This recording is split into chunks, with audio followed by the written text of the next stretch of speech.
अब हमने अख्तरुल ईमान साहब ने राजद के जिम्मेदारों को, जनाब लालू प्रसाद यादव को 2 खत लिखकर कहा कि आइए हम आपसे अलायंस करने के लिए तैयार हैं।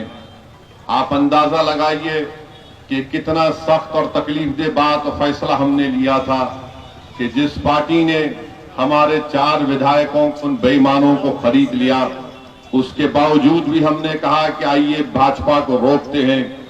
एक नहीं 2 खत अख्तरुल ईमान साहब ने लिखे।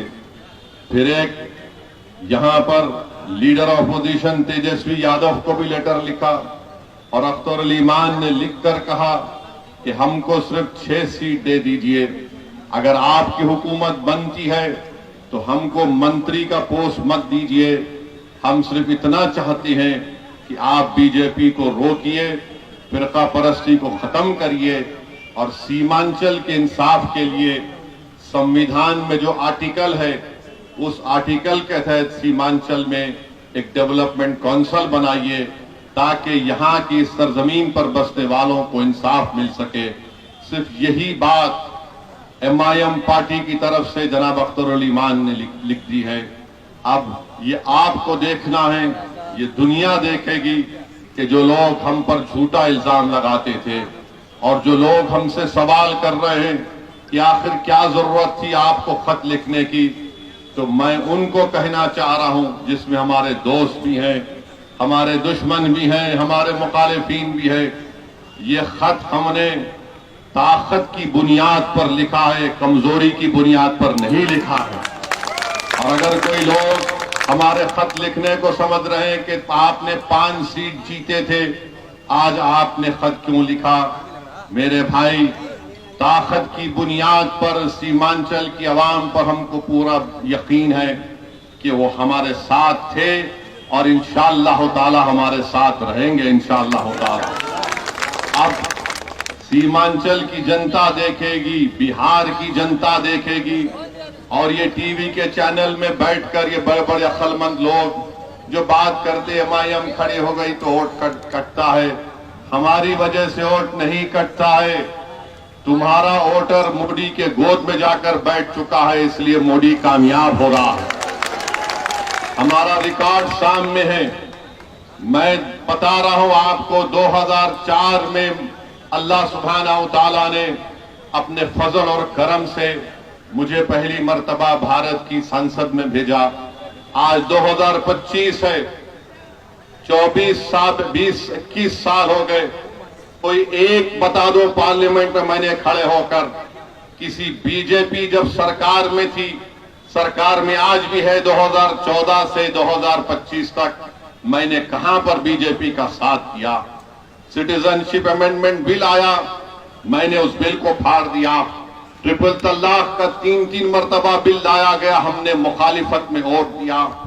UAPA का कानून अमित शाह लेकर आए, किस पार्टी ने उसकी तायीद की? पूछो इन लोगों से जो हम पर इल्जाम लगाते। क्या कांग्रेस पार्टी ने UAPA के कानून की तरमीम की तायीद नहीं की थी? आज उसी कानून के तहत दिल्ली के तिहाड़ जेल में 6-6 साल से हमारे नौजवान बेटे और बेटियां सड़ रही हैं।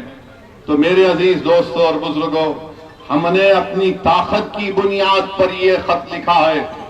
कमजोरी इसमें कभी थी ना कभी रहेगी इंशाअल्लाह ताला।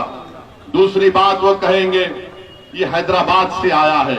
हाँ, मैं हैदराबाद से आया हूं, चांद से नहीं आया हूं, इसमें कोई बुरी बात नहीं है। और अगर जो कह रहे हैदराबाद से आया, तो फिर वो जो हरियाणा से आकर बिहार में राज्यसभा का MP बन जाता है, उसमें तुमको पेट में दर्द नहीं होता? क्या वो बिहार का वासी है? मैं हैदराबाद से जरूर आया हूं और इंशाअल्लाह ताला अल्लाह जब तक जिंदा रखेगा आता रहूंगा। दुनिया की कोई ताकत मुझे सीमांचल और बिहार आने से रोक नहीं सकती इंशाअल्लाह ताला। सिर्फ मौत ही मुझे रोक सकती है।